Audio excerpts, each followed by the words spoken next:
Innal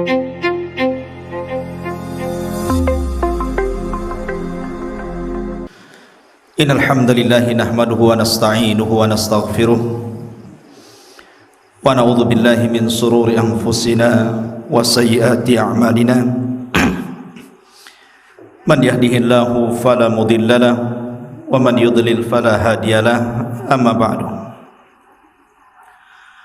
Kita lanjutkan pembahasan kita, masih membahas qasasul Quran, kisah-kisah yang sangat indah yang ada di dalam Al-Quranul Karim. Dan kita sudah masuki pembahasan tentang qasasul anbiya, kisah-kisah para nabi.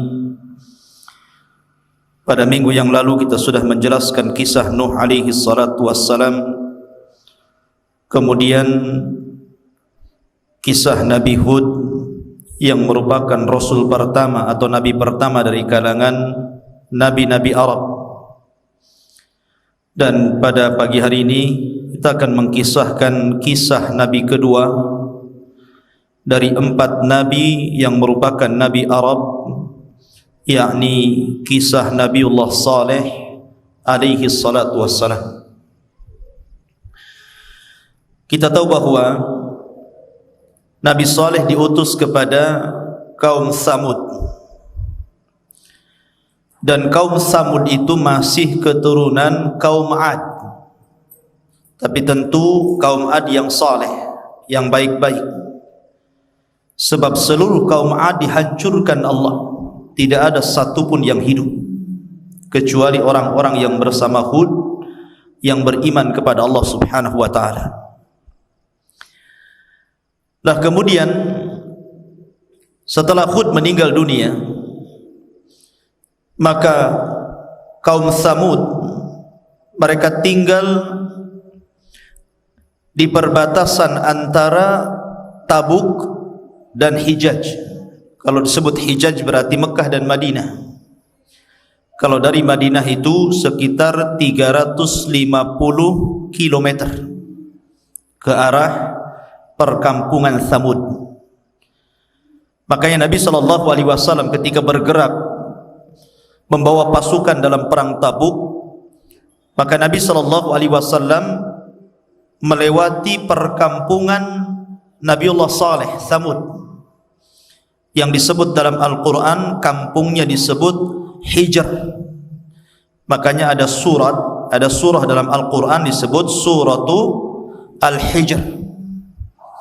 Allah mengatakan kadzabat ashabul hijril mursalin, di mana orang-orang Hijr ini, yakni kaum Samud, mereka telah mendustakan utusan-utusan Allah.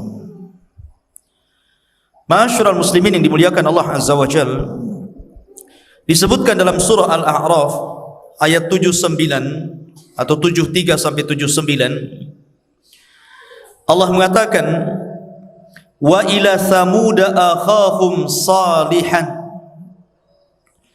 dan kepada bangsa Samud Allah utus saudara mereka, menunjukkan bahwa Nabiullah Saleh bukan orang lain tapi bagian daripada kaum Samud.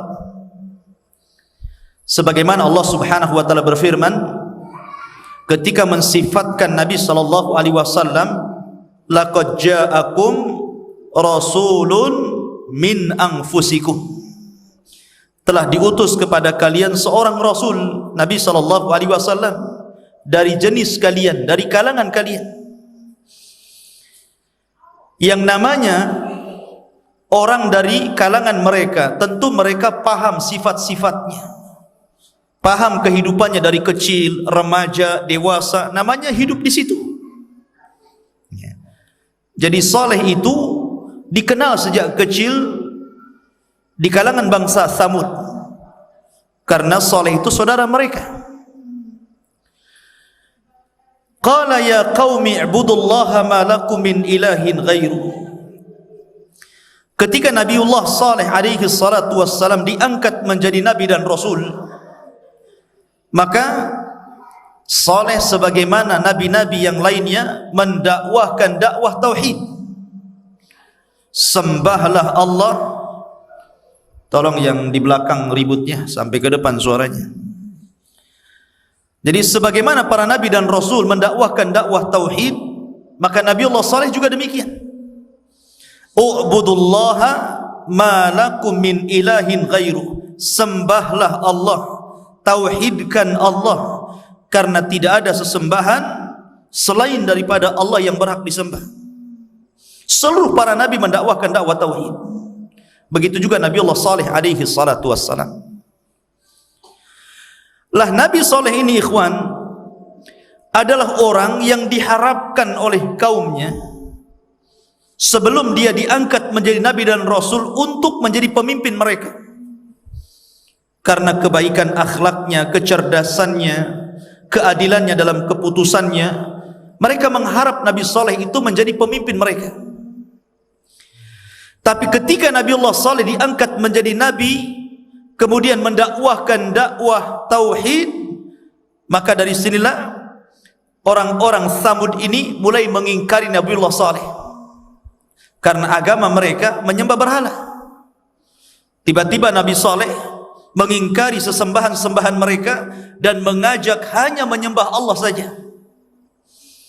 Mulailah mereka kemudian marah, sehingga kemudian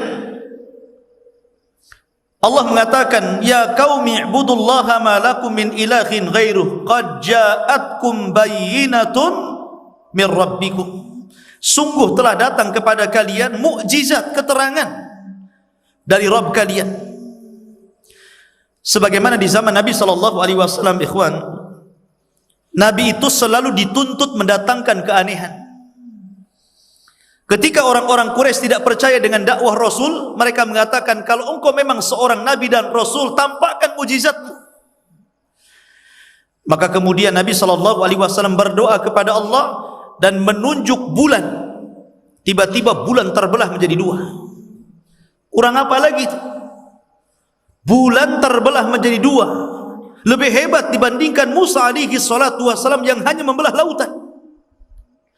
Tapi apa jawaban orang-orang musyrik yang tadinya mereka mengatakan, kalau engkau tampakkan keajaibanmu kami beriman? Tiba-tiba setelah ditampakkan mereka mengatakan, zahara sihru Muhammad. Lihat, sihirnya Muhammad telah tampak, katanya. Kurang ajar enggak? Mereka mengatakan, kalau engkau menampakkan keanehan kami beriman. Sudah dikasih keanehan malah mengatakan zahara sihru Muhammad, telah tampak sihirnya Muhammad. Lah begitu juga orang-orang Tsamud. Mereka mengatakan kepada Nabi Allah Saleh alaihi salatu wassalam, kalau engkau seorang nabi, tunjukkan mujizatmu. Maka Nabi Saleh mengatakan, taib, apa yang kalian kehendaki? Ditawarkan. Kata kaumnya, keluarkan dari batu ini unta. Kemudian bukan unta saja, bukan satu unta, tapi unta dengan anaknya. Jadi keluar induknya dan anaknya sekalian dari batu. Maka Nabi Saleh mengatakan, taib, kalau seandainya aku kabulkan permintaan kalian, aku keluarkan unta dari bebatuan ini, apakah kalian akan beriman kepada aku? Serentak mengatakan, ya, kami akan beriman. Maka Nabi Saleh salat 2 rakaat, kemudian memohon kepada Allah subhanahu wa ta'ala. Tiba-tiba keluar dari batu itu unta yang sangat besar, kemudian diikuti anaknya dari belakang. Luar biasa. Tapi apa yang terjadi dengan kaum Saleh? Mereka sudah berjanji itu, kalau Nabi Allah Saleh berhasil mengeluarkan unta dan juga anaknya, mereka akan beriman. Justru jumhur, sebagian besar di antara mereka mengingkari, dan hanya sedikit yang beriman dari kalangan orang-orang lemah. Begitulah tabiat orang kafir. A'anzartahum am lam tunzirhum la yu'minun. Kau berikan peringatan kepada mereka ataupun tidak, tetap mereka tidak beriman. Seperti kisah di zaman Rasul, seorang pegulat Arab hebat namanya Rukanah. Rukanah ini selalu ikut adu tanding, dan itu budayanya orang-orang Quraisy. Bergulat itu sudah budaya mereka. Dan pegulat hebat yang dibanggakan orang Quraisy itu namanya Rukanah. Nabi masyhur tentang nama Rukanah itu. Suatu ketika Rasul sedang naik unta, ketemu dengan Rukanah di tengah jalan. Tidak ada orang, Rasul dan Rukanah saja. Kata Nabi SAW, ya Rukanah, aku tahu engkau pegulat hebat. Bagaimana kalau ku tantang dirimu? Kata Rukanah, baik. Kalau seandainya aku bisa mengalahkan wahai Muhammad, apa imbalannya? Kata Nabi SAW, ambil unta yang kutunggangi ini. Tapi kalau seandainya aku kalahkan dirimu wahai Rukanah, masuklah ke dalam agamaku. Rukanah sudah melirik unta Rasul. Unta Rasul itu unta mahal, unta merah. Mungkin kalau sekarang ini kendaraan mungkin bawa Fortuner gitu kan. Ayo kelahi dengan saya. Kalau saya kalah ambilnya Fortuner. Akhirnya kelahi Nabi SAW dengan Rukanah ini, bergulat. Rukanah tidak paham bahwa seorang Nabi itu memiliki kekuatan 40 orang laki-laki kekar. Dalam riwayat 10 laki-laki kekar. Ibaratkan Rukanah ini melawan 10 laki-laki kekar atau 40 laki-laki kekar gitu kan. Sekali hantam, sekali tunjang, terlemparlah dia. Kata Nabi SAW, ya Rukanah, ingat perjanjianmu ya. Kalau ku kalahkan dirimu, kau akan masuk Islam. Tapi Rukanah mengatakan, ya Muhammad, siapa saksinya? Kalau aku bersyahadat kepadamu, aku bisa saja mengingkari, aku tidak pernah masuk Islam karena tidak ada saksi. Ya. Maka Nabi SAW, bagaimana kalau ku saksikan pohon itu? Aku jadikan pohon itu jadi saksinya. Maka Rasul mengisyaratkan kepada salah satu pohon, kayak film kartun, pohonnya jalan, akarnya naik, kemudian akarnya jalan, menghadap Nabi SAW, kemudian mengucapkan salam. Rukanah kagetlah, tengok pohon tercabut dari akarnya, kemudian akarnya berjalan, menghadap Rasul, salam lagi. Lari Rukanah. Kata Rukanah, zahara sihru Muhammad. Ya, Muhammad tukang sihir. Macam mana dia bisa menjadikan pohon itu berjalan dan bisa mengucapkan salam? Betul kan? Orang kafir, ikhwan. Maka ketika unta saleh ini keluar, dan ini unta bukan unta biasa, makanya Allah mengatakan dalam Al-Quran, hadhihi naqatullahi lakum. Ini unta Allah. Seperti Baitullah, disandarkan kepada Allah, menunjukkan ini bukan unta biasa. Ini unta Allah karena memiliki keistimewaan sebagaimana Baitullah, karena disandarkan kepada zat yang maha mulia Allah Subhanahu wa ta'ala. Unta ini besar. Nanti saya akan kisahkan, air susunya saja cukup untuk memberi minum satu kabilah Thamud setiap 2 hari sekali. Masya Allah. Taib. Kemudian Allah Subhanahu wa ta'ala berfirman lagi dalam surah Al-A'raf, masih dalam surah Al-A'raf, hadhihi naqatullahi lakum ayatan, sebagai tanda untuk kalian. Walaupun orang-orang ini mendustakan, ikhwan, tetap saja manfaat unta ini mengalir kepada mereka. Akhirnya Nabi Saleh mengatakan kepada kaum Thamud, sesungguhnya unta ini akan mendatangkan keberkahan kepada kalian. Jangan pernah disentuh. Fadharuha, biarkan dia. Ta'kulu fi ardillah, makan di bumi Allah sesukanya. Wala tamassuha bisu, dan jangan kalian menyentuhnya dengan keburukan. Fayakhudakum adzabun alim, sebab kalau engkau sentuh dengan keburukan, maka akan datang azab yang pedih kepada kalian. Kemudian Saleh mengatakan, biarkan mereka atau unta ini makan, terserah dia. Kalau masuk ke kebun kalian, biarkan saja, jangan dihalau. Dan sebagai timbal baliknya, ketika satu hari unta ini minum, kalian jangan minum. Jangan mengambil air dari sumur yang unta ini minum di situ. tapi kalian boleh mengambil air susunya. Tapi ketika satu hari unta ini tidak minum di sumur itu, kalian boleh mengambil air dari situ. Akhirnya apa yang jadi kesepakatan? Sepakat nih orang-orang Tsamud ini, walaupun mereka kufur kepada Nabi Saleh, sepakat. Subhanallah, unta ini besar. Kalau tidak besar, bagaimana air susunya bisa memberi minum kepada ribuan kaum Tsamud? Ini kan mujizat satu unta, tapi susunya itu kayak pabrik saja, nggak habis-habis, kayak keran aja gitu kan, nggak habis-habis susunya itu, bisa ngasih minum ribuan manusia. Ini tanda-tanda luar biasa ini. Harusnya kalau orang berakal, ini memang seorang nabi membawa mujizat, tapi mereka tidak berakal. Ma'asyiral muslimin yang dimuliakan Allah Subhanahu wa taala. Dari sini Allah ingatkan bagaimana kenikmatan yang Allah berikan kepada kaum Tsamud. Wadhkuru ij'alakum khulafa'i min ba'di 'adin. Dan ingatlah kalian ketika kalian menjadi penerus setelah kaum 'Ad. Wa bawwa'akum fil ardi, dan kalian diberikan tempat di bumi.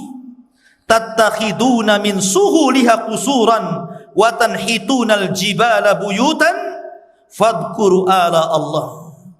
Kalian Allah berikan nikmat, kekayaan yang luas, penghasilan yang luar biasa, dan kalian diberikan kekuatan sampai bisa mampu membuat istana dan rumah-rumah di bukit-bukit, di pahat. Bayangkan, jadi gunung batu itu jadi istana, jadi rumah. Gimana caranya itu? Zaman sekarang ya enak saja ya, banyak peralatan, tapi zaman itu kan manual. Tapi Allah berikan kekuatan, Masya Allah, sebagai bukti istana dan rumah-rumah kaum saleh sampai hari ini masih tetap tegak. Di satu perkampungan namanya Hijr, sampai hari ini ada bekas-bekasnya.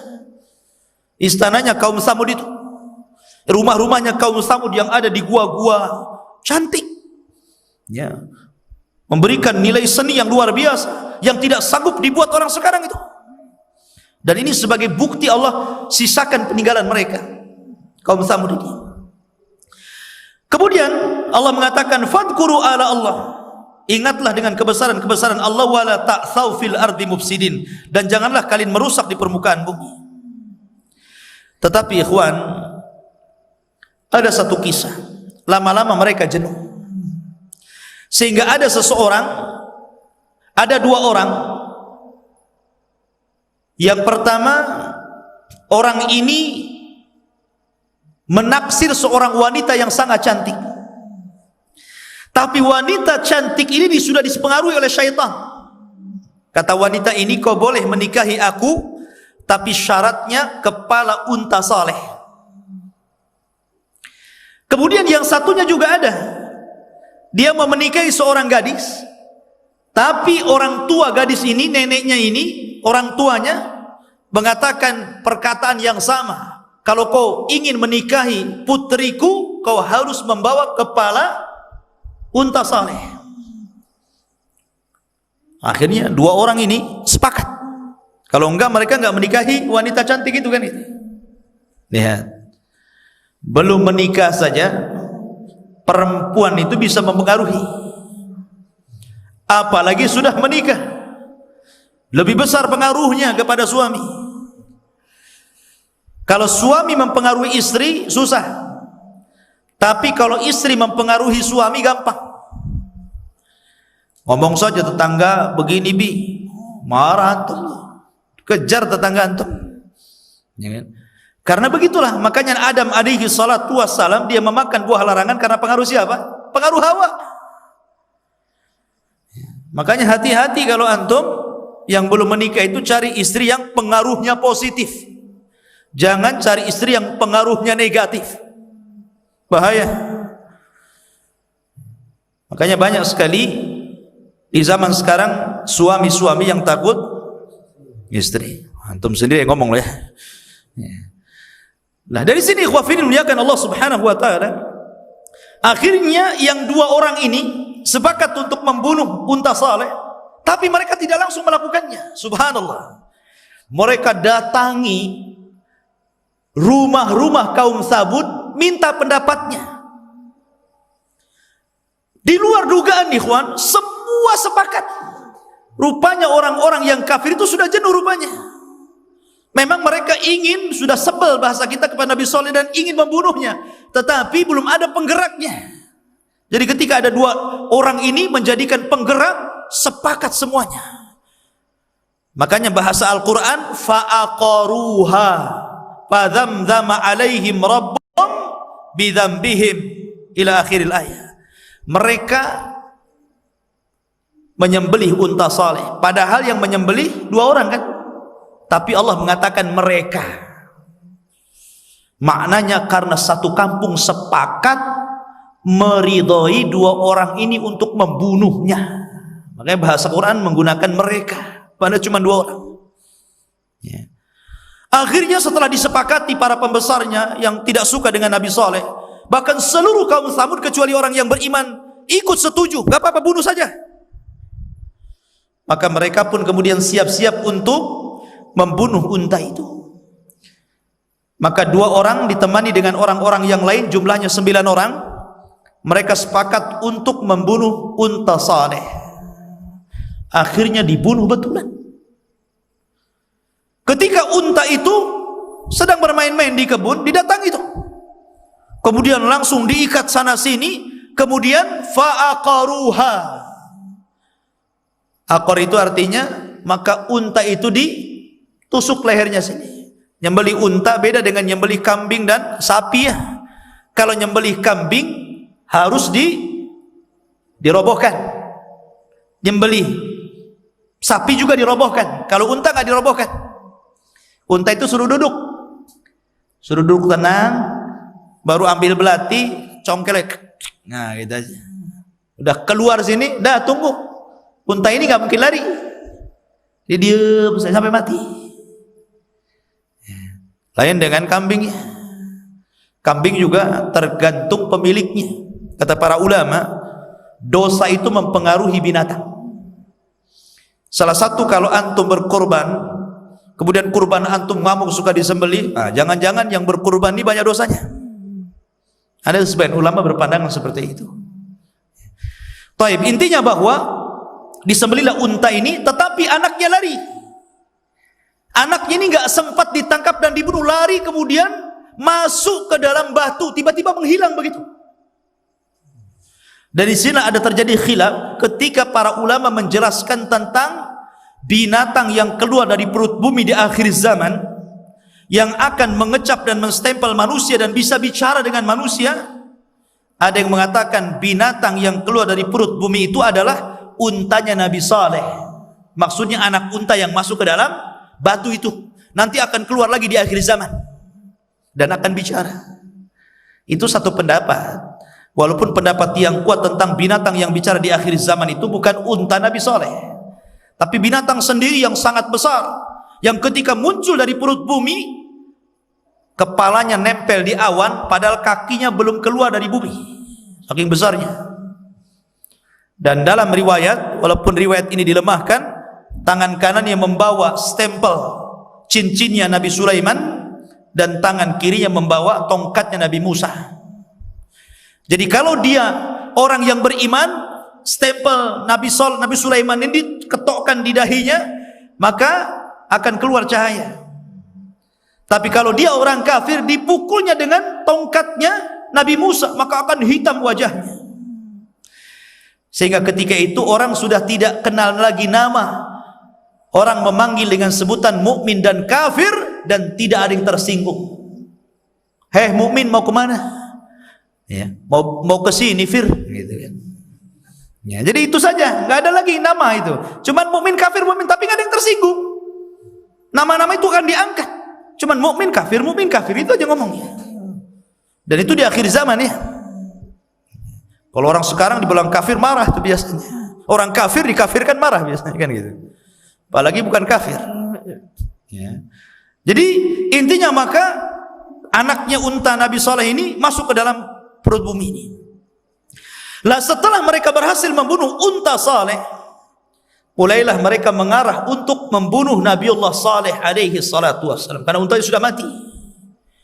Maka mereka kemudian membuat makar, wa makaru maqran wa makarna maqran walakinnahum la yash'urun.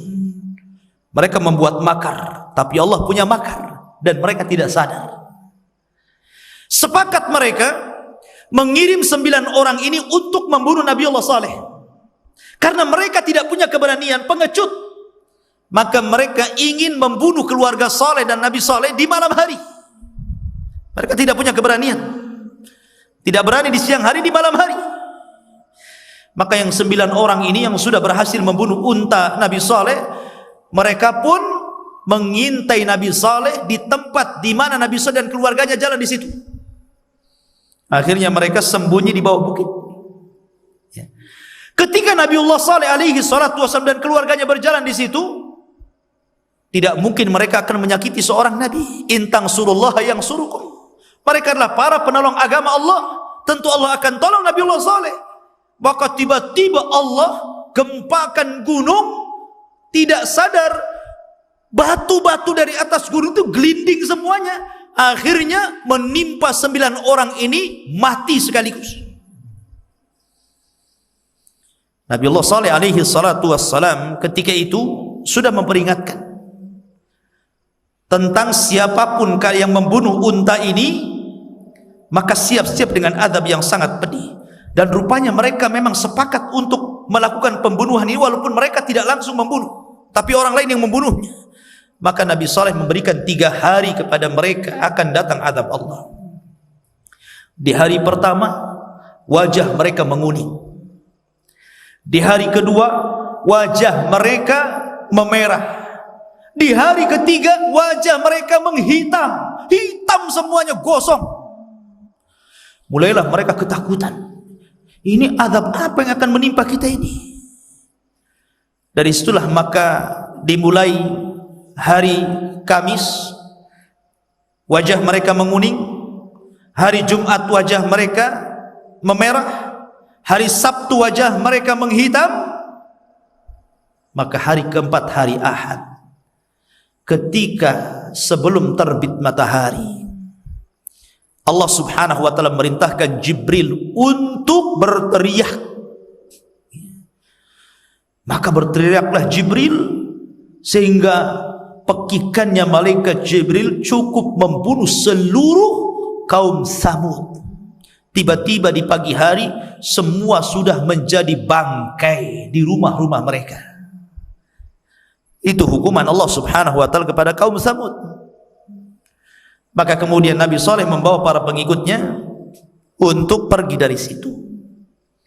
Makanya Nabi SAW melarang, tidak boleh kita melewati tempat-tempat yang diazab Allah. Jangan. Karena heran nih, antum tahu Laut Mati. Laut Mati itu kan tempat diazabnya kaum Lut, kaum Sodom. Tapi hari ini dijadikan tempat wisata. Mandi lumpur di situ. Rasul mengatakan jangan lewat. Ya. Tempat-tempat yang mengundang azab itu jangan antum main-main di situ. Antum main-main ke tempat wisata yang di situ banyak kesyirikan gitu kan, tidak perlu. Ya. Karena dikhawatirkan ketika antum datang ke situ azab Allah menimpa antum, itu yang kita khawatirkan. Fattaqu fitnatal la tusibannal ladzina zalamu minkum khassah. Takutlah akan fitnah kalau menimpa kalian bukan orang zalim saja yang akan mati, tapi orang baik pun terkena imbasnya, kata Allah.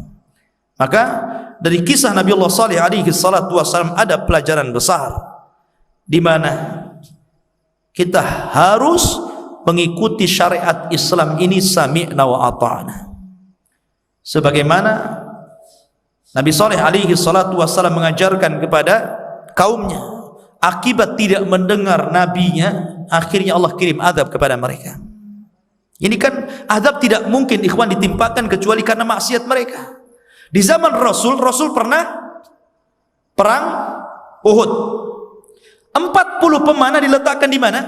Di Bukit Ainain. Kata Nabi SAW, jangan kau bergerak dari sini ya, sampai menang peperangan ini. Tapi rupanya ketika itu Khalid bin Walid masih kafir dan menjadi jenderalnya orang-orang kafir Quraisy. Dia itu jago siasat perang Khalid ini, baik di masa jahiliyah atau di masa Islam.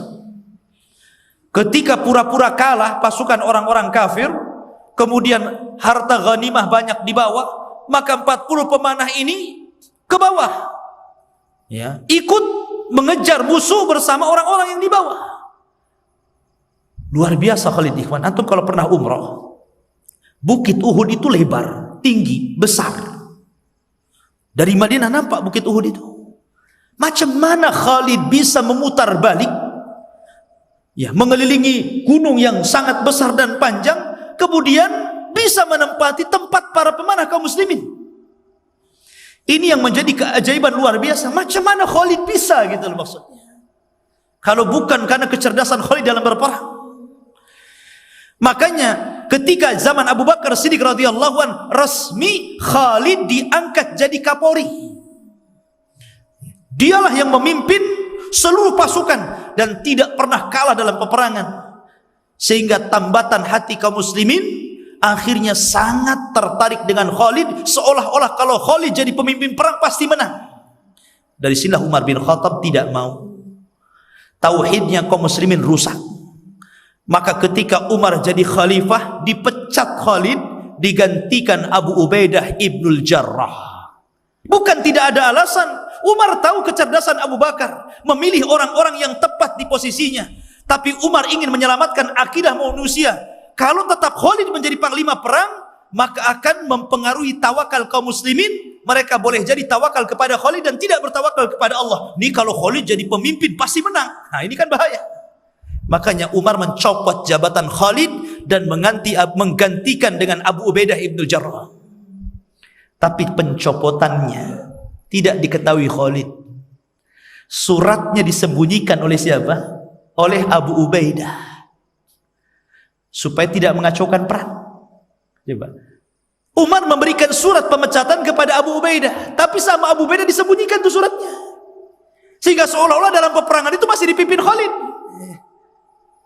Dan Allah menangkan dalam perang Qadisiyah, sehingga Baitul Maqdis takluk di tangan kaum muslimin. Ya kan? Dari sini ikhwah fillah muliakan pelajaran besar. Kalau orang menyimpang dari agama Allah, mulai menjauh daripada syariat Allah, meninggalkan sunnah Rasul sallallahu alaihi wasallam, di zaman Rasul saja terjadi kekalahan. Apalagi di zaman sekarang yang Rasul sudah 14 abad yang silam meninggalkan kita umatnya. Wallahu a'lam bishawab. Ini diantara sekilas kisah Nabi Allah Saleh alaihi salatu wassalam secara singkat. Subhanakallahumma bihamdika asyhadu an la ilaha illa anta astaghfiruka wa atubu ilaik. Allah ta'ala. Assalamualaikum warahmatullahi wabarakatuh.